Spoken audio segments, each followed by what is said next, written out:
வெள்ளத்தாயி வெத்தலை பாக்கு போட்டுக்கிட்டு வெளியே உட்கார்ந்துகிட்டு இருக்காங்க. வசந்தி வணக்கம்மான்னு சொல்றாங்க. என்ன விஷயம் வசந்தி அப்படின்னு வெள்ளத்தாயி கேக்குறாங்க.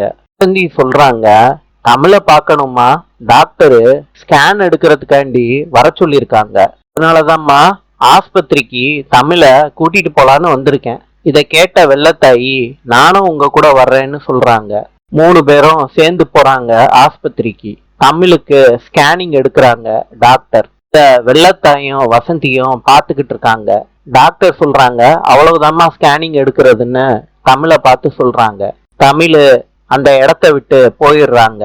வெளியே தமிழ் நின்றுகிட்டு இருக்கப்ப வெள்ளத்தாய் கிட்டையும் வசந்தி கிட்டையும் டாக்டர் சொல்றாங்க, உங்க பேத்திக்கு 2 குழந்தை பிறக்க போகுதுமா. வெள்ளத்தாயி கடவுள்கிட்ட வேண்டிக்கிறாங்க, என் பேத்திக்கு நல்லபடியா குழந்தை பிறக்கணும். வெள்ளத்தாயி சொல்றாங்க டாக்டரோட கைய பிடிச்சு, என் பேத்திக்கு பிறக்க போறது 2 பிள்ளைன்னு என் பேத்திக்கிட்ட சொல்லவே வேண்டாம். வெள்ளத்தாயி மனசுக்குள்ள நினைச்சுக்கிறாங்க, குழந்தைங்கள வச்சே அவங்க 2 பேரையும் ஒன்னா சேர்த்துருவேன். நாளை சந்திப்போம்.